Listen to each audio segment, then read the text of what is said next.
Welcome everybody to Divine Body and Soul TV, coming to you live from our Denver, Colorado studios. Also, we are live on YouTube Live, as well as Hangouts and at ConsciousEvolutionMedia.com. I'm your host, Coach Steve Todd, and also the founder of Conscious Evolution Media, going on 12 years, 15,000 plus shows, no longer counting.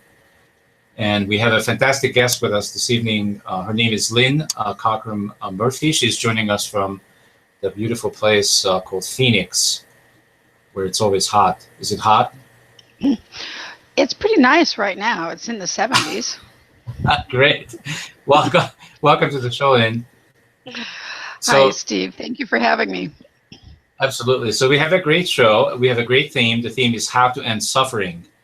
But before we get into the nitty-gritty of how to end suffering, it's so funny to me that it's not surprising that every show that we do on this network is completely appropriate for the times and the day.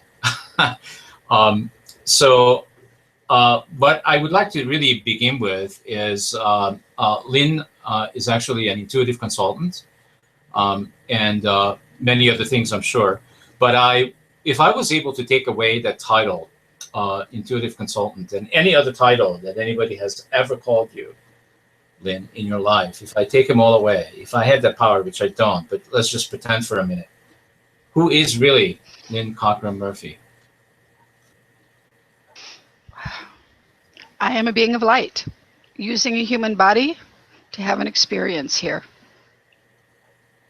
And I see everyone else as that same thing. Wow. You couldn't have said it better.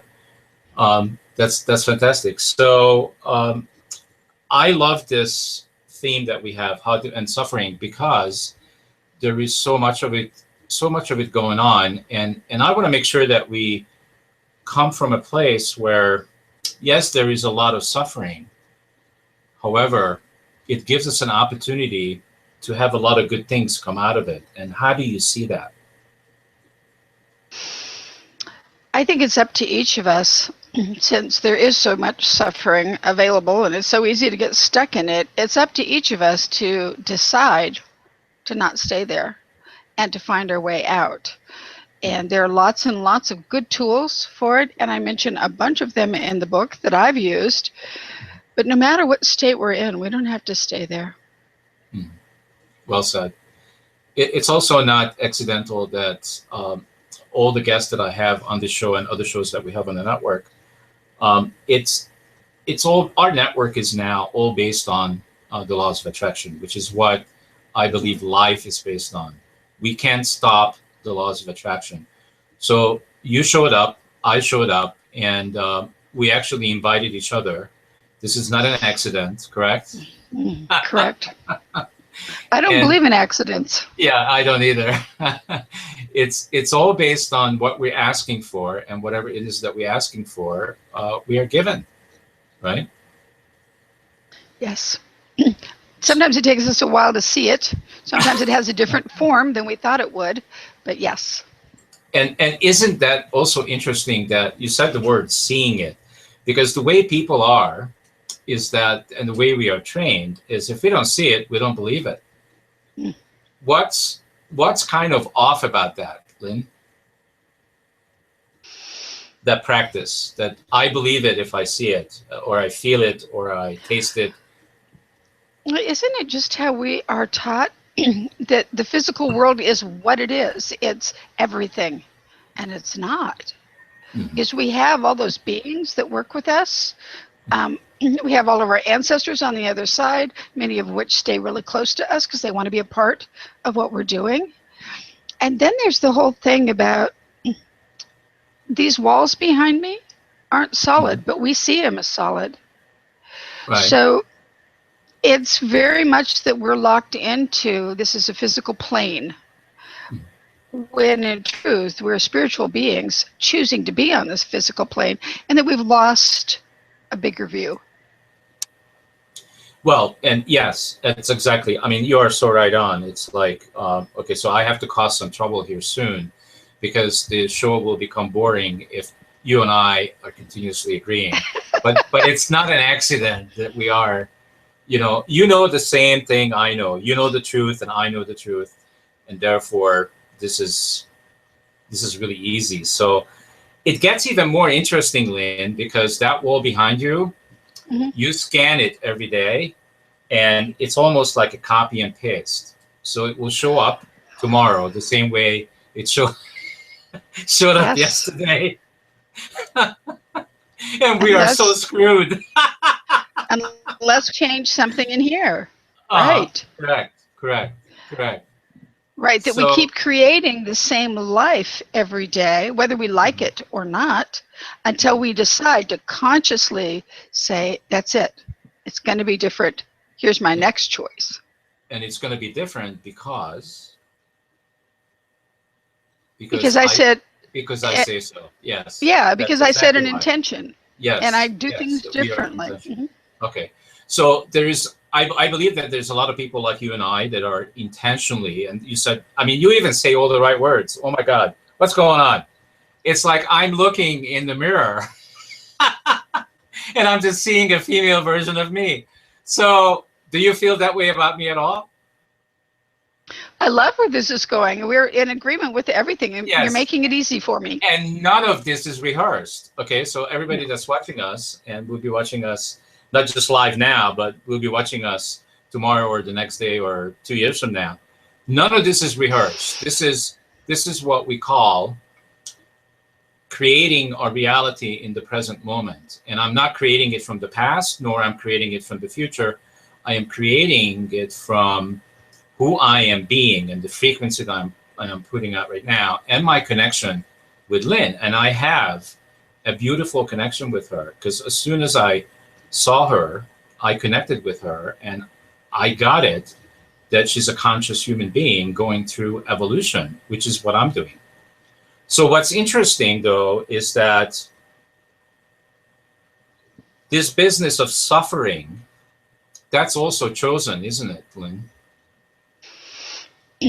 I think it is, and yet being on the physical plane, being here on Earth, it's pretty hard to avoid that and to get out of it. So that's a lot of what the book talks about is that because we're in the physical, it's really easy to suffer. And so I talk about some of the things that happened to me, surviving a house fire at age 2.5, or Wow. that my mother was shot and killed when I was 25. Wow. So surviving all those kinds of things and thinking, this is a horrible place. I don't want to be here. Mhm. But then doing the work and creating a spiritual life and a spiritual practice has led to the very gradual movement out of that victim and that anger and unhappiness into the idea that I can create tomorrow the way that I choose if I do all the components that are required. Awesome. Wow. So what you're also saying, I feel that by knowing what you don't want, all of us learn what we do want. Boy, So, that's really a truth. I was surprised to discover how often it's that way, but that's a lot of what my family showed me because they said go to church and learn through that, but they went to the bar and practiced that. And so the message I got was these people are way off. They're telling me one thing, mhm, they and doing raised me to something think a else. certain way, Mhm, and then they do something else. mhm, Something's wrong with this picture. This is not what I want. mhm. Very good. Awesome. All right. So I'm kind of getting connected to this thing I call life. The juice of life occurs in the experiencing of what we don't want and what we do want. And it's kind of in the crack of it, like, what's the word I want to use? It's almost like every subject that you and I would bring up or have brought up on the show so far has has two polarities, a positive and a Mm, negative, right? And this mm, is what life is. And there's a lot of people out there that are running around denying that they have negative feelings or denying that there is negativity. They're just being positive, quote unquote, for the possibility of showing up as a positive person, but it's fake. Have you experienced that before You know, with people? the people that are really genuine are not much in my life anymore, because I enjoy people that are really genuine and Yeah, of course. honest and Of real course. and have a spiritual life, even if it doesn't match mine. Yeah. So I see it less. When I think of the world in general, I think there's still a great deal of suffering out there, and hugely intense when you look at war scenes and homeless people and drug addiction. I think that each of us have a path out of that if we choose to take the steps. Right. So what would you say? Yeah, so that was beautiful, the way you said that, because the frequency that you're vibrating at, Lynn, does not, the laws of attraction doesn't bring you the people that I just mentioned. The only reason I mentioned it is just for a reference point, Uh-huh. because we used to have people like that on the network a long time ago. Oh, And those were the times when I was not clear myself.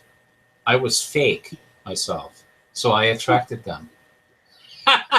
And I think I was it's pretending. I was pretending to be positive, but I didn't believe it. it's great that And you know that's that. not so. That's not so anymore. And people are our mirrors. They teach us a lot. Yeah. So at Yes. times when I've worked with people that I thought were just terrible human beings, I had to look at the mirror concept and see what I needed to clean up in me. Mm-hmm. Yes. Yes. Because your vibration brought them to you.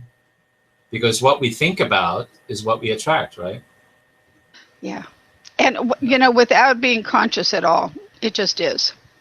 Yes. Yes. We don't have to be conscious. We don't have to pay attention to any of this. It's happening automatically. So, Mhm. do you have a copy of your book by any chance that you could put up to the camera? I do. I knew you would. This is the one that I use when I do readings from it. Yeah. Okay. Okay, great. So there's your book. And what's the title? Living Hope, Steps to Leaving Suffering Behind. Awesome. And where can people get it? Go to your website or go to the bookstores? There's a website that's named it's for the book, and it's named after me, Lynn Cockrum-Murphy.com. And Okay. that's all about the book. It has a free chapter if someone wants that. It has an excerpt out of the book that is an activity that you can do. And then the newsletters have more activities out of the book. So that website, Murphy.com, is rich with goodies. The book's also available at Barnes & Noble and Amazon. Awesome. All right. So, how can people, how can you assist people so that they would be able to feel better? Because this suffering business is painful. So, Mm-hmm. when do Mm-hmm. people come to a conclusion that they have enough suffering? Like that's how That's it a good happened for one. me. I just had Uh-huh. enough of it after a Mm-hmm. while, and I just said, this cannot continue tomorrow because I don't want to be here if that I think happens. that motivated me over and over and over again, that it's got to be better than this. People said, have faith in something, believe in a God. Okay, so how's that going to get me to where I want to go? So then I read and I studied and I researched and I questioned what I had been taught.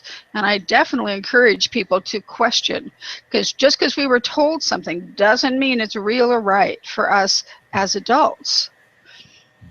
There's at the very back of the book is a chart with the checkoff list.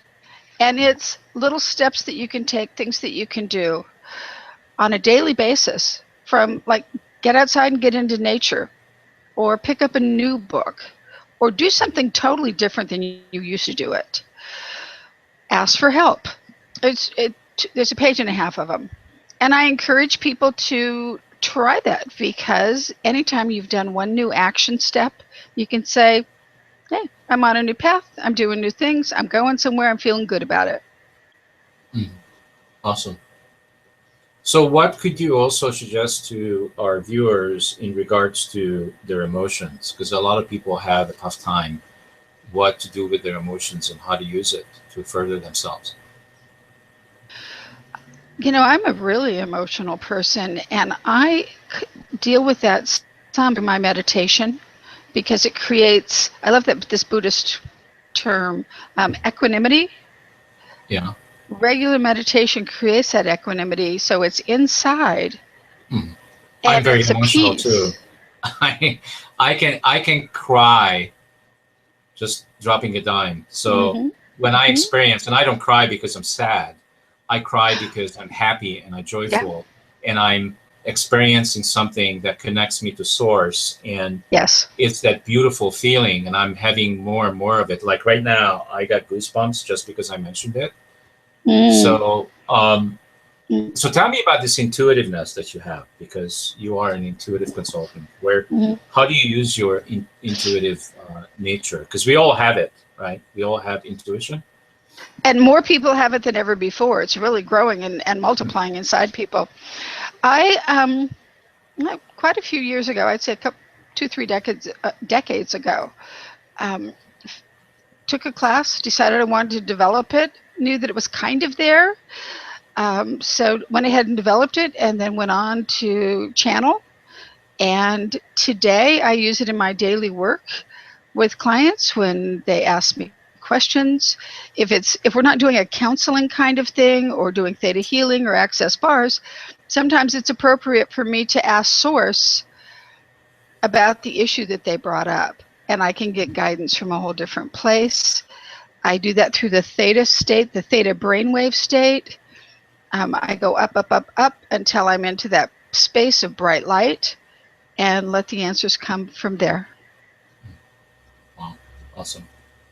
So in terms of this, I think we mentioned this a number of times, the happier state, being people willing to be happy. So do you feel that people need to make a commitment to themselves, like make a commitment that, so the way I feel about this is where it begins for me, and tell me where it begins for you, is it begins with getting really clear on who we are, and that we accept and love ourselves totally.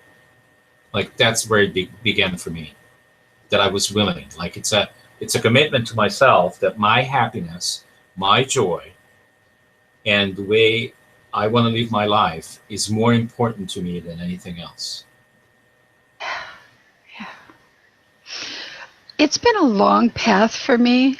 I think I very much had a victim mentality in my 20s. Because of my spiritual practice, I found a way out of that. I used a lot of tools that I talk about in the book to get there. One thing that I discovered probably 25 years ago, without my connection to source, I'm not happy and I don't want to be here.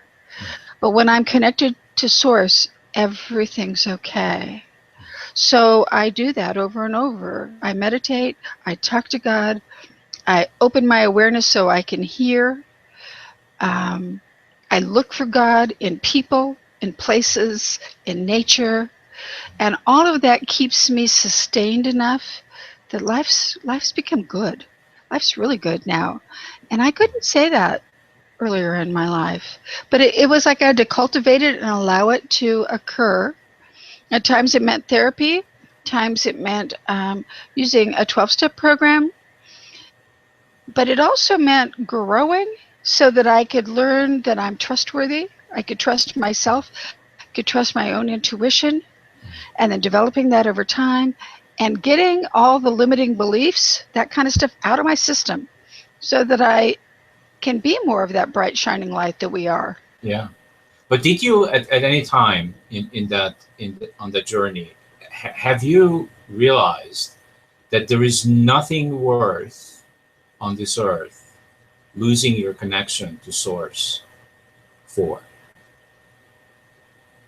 I don't know when I realized that, but I know that is truth.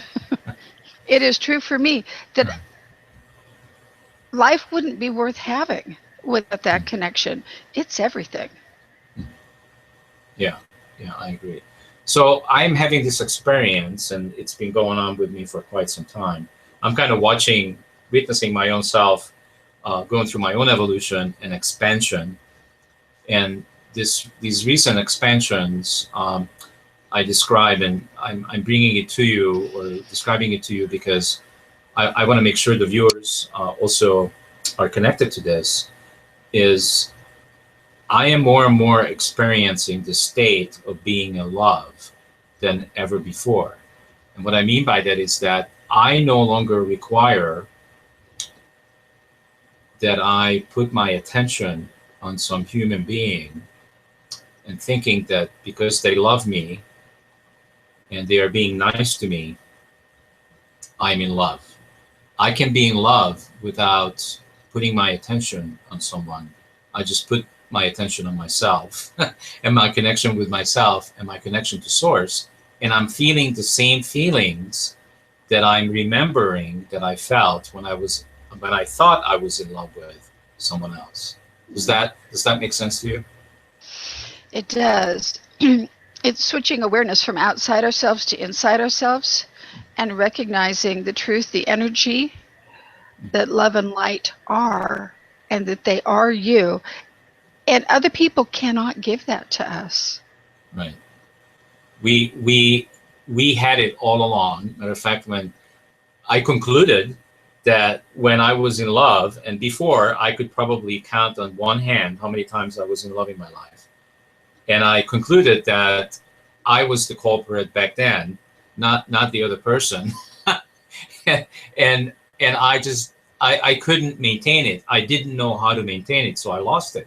And most people lose it. It just that feeling in love state is temporary for a lot of people because they just haven't figured out how to maintain it. So how do you maintain it, Lynn? How do you fall out of love and fall back into love? One of the reasons I'm in a 31-year marriage Wow, is that I'm married. congratulations. Thank you. I'm married to a wonderful person, but I was married very young. I made a point of getting out of my parents' home by getting married very young.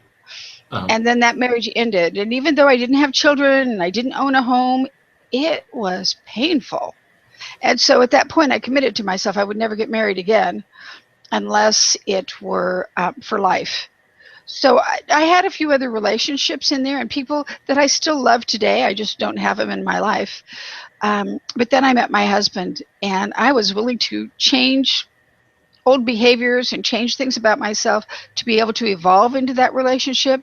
And then I am very committed, and it's for life. And I still feel someone was asking me today, if your life were over next week and you knew it was coming, what is something you would miss out of your life that you would really miss? And I thought it would be my husband. I want to hang out with him. I like being with him. So I think it was my commitment to the concept that kept us going through the rough patches. And also because I'm a licensed substance abuse counselor, I believe in counseling. So when things get rough, we go to marriage counseling. Wow. It works. Wow. Amazing stuff. So on a day-to-day and a moment-to-moment basis, when you're feeling negative emotions, like, the theme of the show is how to end suffering. So as far as I'm concerned, when we have negative feelings and we get stuck, like you described it at the beginning of the show, people get stuck in negativity. That's really suffering, right? Yeah. How do you still have those experiences, and how do you get out of it? It does happen on occasion. It kind of surprises me because most of the time life's really, really awesome. So when it happens, I tell myself, what would you tell somebody else to do? What did you say in your book? Get up. Do one of those things. Walk the talk. Yeah, so I meditate, I journal, I call someone. I use theta healing on myself. Absolutely. There's no reason to suffer. Whether it's physical, we can't control that so much. If you break your leg, you're in pain. But from there, or if I'm in an abusive relationship, I can decide that's it. That's the last time. I am getting out. I'm making a plan. I'm using my resources, etc. So no matter what the state of being, we can change that with our next decision. We have a lot of resources. I and choose to use them. and possibilities. Would you say that the only time that those possibilities and resources are not available is when people are shut down, I would say resigned and completely cynical? Like they just know how things are, and that's exactly how they are. And there's nothing you can say or do or show them that's going to change their mind. They will resist you to the end of the world. Would you say that's accurate? There are people like that. I have one member of my family who's like that, and I'll suggest something, and the person can tell me exactly why it's not a possibility. Mm-hmm. So I let it be. I love the person. I care for the person. I would help them if I could, but I can't. So I just let it be. Okay. So I guess what was in between those sentences is the willingness for people to be open and consider other possibilities other than what they think is right or what they think or feel that they were taught. Well, that's why I say question what you were taught. And I also talk in the book about being malleable, that's a nice trait, because when I'm malleable, I can flex, I can change, I can open myself to something new. And I just found that a lot of my old beliefs didn't serve me anymore. In psychology, they're called irrational beliefs. People have a lot of them. And so we use theta healing or I do, to get rid of them. Why stay stuck in some old paradigm that doesn't serve me anymore? Exactly. And why suffer if we can have joy, love, prosperity, beauty? Mm-hmm. Why choose that? Mm-hmm. You know, Mm-hmm. I'm not choosing that ever again. So mention your book one more time because we are at the end of our Okay. conscious half hour. It goes very fast. It does. Living Hope, Steps to Leaving Suffering Behind. Awesome. You can get it through Amazon, through my webpage, through Barnes & Noble. Also, I have another webpage, desertjewel.org. You can access the book through it. You can find about the services I offer, the classes I offer. I created a class based on it called 7 Steps to Leaving Suffering Behind. So it's a workshop, and some of that is on the website too. Fantastic. Lynn, thank you so much. You were absolutely fantastic. We covered a lot of territory just with this one theme, how to end suffering. And I felt very connected to you. I felt very trusting, and everything was flowing perfectly. It's almost like I asked a question, and you responded almost exactly to the teeth how I would respond. That's amazing. That's absolutely amazing. Thank you for making this possible. I really appreciate it. Absolutely. So for everybody else out there, if you experienced Lynn and myself to say, do anything that moved you, keep coming to the show, keep coming to our YouTube channel, and keep watching this show and all the other shows that are out there, and there are almost 2,000 of them there. And the more you watch them, the more they get to the top 10 every month. And if they get there, they have the possibility to go to public television as well as cable television and some other new networks that we're going to be involved in. So thank you very much. Keep coming back. Sometimes we keep repeating what we said yesterday or the day before, but guess what? It needs to be repeated because there are 7 billion people out there. We want everybody to hear it. So thank you, Lynn. Have a beautiful evening, and thank you for doing what you do in the world. It's awesome. Thank you, Steve. Good night. Thanks. Good night.